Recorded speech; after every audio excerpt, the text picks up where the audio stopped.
അദ്ദേഹം വന്നിട്ടുള്ള സാമൂഹ്യ സാഹചര്യം എന്താണ്? അദ്ദേഹം തന്നെ പറഞ്ഞിട്ടുള്ളത് പട്ടികജാതിക്കാർ ഒരുമിച്ച് താമസിക്കുന്ന ഒരു കോളനിയിലാണ് ഞാൻ ജനിച്ചതും ജീവിച്ചതുമൊക്കെ.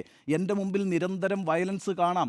ആ വയലൻസൊക്കെ രാവിലെ കണ്ടുകൊണ്ടും ഉണരുകയും രാത്രിയിൽ അത് കണ്ടുകൊണ്ട് കിടന്നുറങ്ങുകയും ചെയ്യുന്ന ഒരു ബാല്യകാലവും പുറന്തള്ളപ്പെട്ടൊരു ജീവിതവുമാണ് എൻ്റേത്.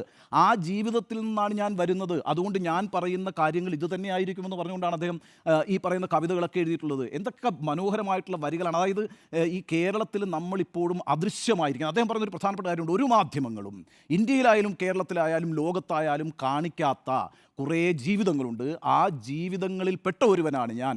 അതുകൊണ്ട് പുറന്തള്ളപ്പെട്ടവനാണ് ഞാൻ. പുറന്തള്ളപ്പെട്ടവനായിരിക്കുന്നതുകൊണ്ട് തന്നെ ഞാൻ എൻ്റെ വംശത്തിൻ്റെ പ്രശ്നങ്ങൾ പറഞ്ഞുകൊണ്ടിരിക്കും എന്നുള്ളതാണ് അദ്ദേഹം മുന്നോട്ട് വയ്ക്കുന്ന രാഷ്ട്രീയം എന്ന് പറയുന്നത്. അതുകൊണ്ടാണ് ഞാൻ പറയുന്നത് ആ രാഷ്ട്രീയം എന്ന് പറയുന്നത് വളരെ പ്രധാനമാണ് കേരളത്തെ സംബന്ധിച്ചിടത്തോളം. അല്ലേ? ഇപ്പം ഏതാണ് അടിമകൾക്കേതിടം ചരിത്ര പുസ്തകങ്ങളിൽ എന്ന് ചോദിക്കുന്ന ഒരാളാണ്. അയാളുടെ കവിത തന്നെയാണ് എഴുതുന്നത്. അയാളുടെ അനുഭവത്തെ തന്നെയാണ് പകർത്തുന്നത്. ഇനിയും മുതുകുകൂനിയും തലകുനിച്ചും ഇനിയും എത്ര നാൾ എന്നാണ് ചോദിക്കുന്നത്. ആ ചോദ്യങ്ങൾ സമൂഹത്തെ പിടിച്ചുലച്ചു എന്ന് വേണമല്ലോ നമുക്ക് മനസ്സിലാക്കാൻ. കാരണം അതുകൊണ്ടാണ് അദ്ദേഹത്തിന് വലിയ വ്യൂവർഷിപ്പ് കിട്ടിയത്. ഏറ്റവും ഒടുവിൽ നമ്മൾ കണ്ടത് എന്താണ്?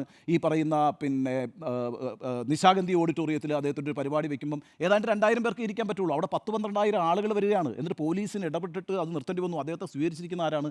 പുതിയ തലമുറയാണ്. ആ പുതിയ തലമുറയിലേക്ക് ആ രാഷ്ട്രീയം കമ്മ്യൂണിക്കേറ്റ് ചെയ്യാൻ കഴിയുന്നു എന്നുള്ളത് ചെറിയൊരു കാര്യമാണോ?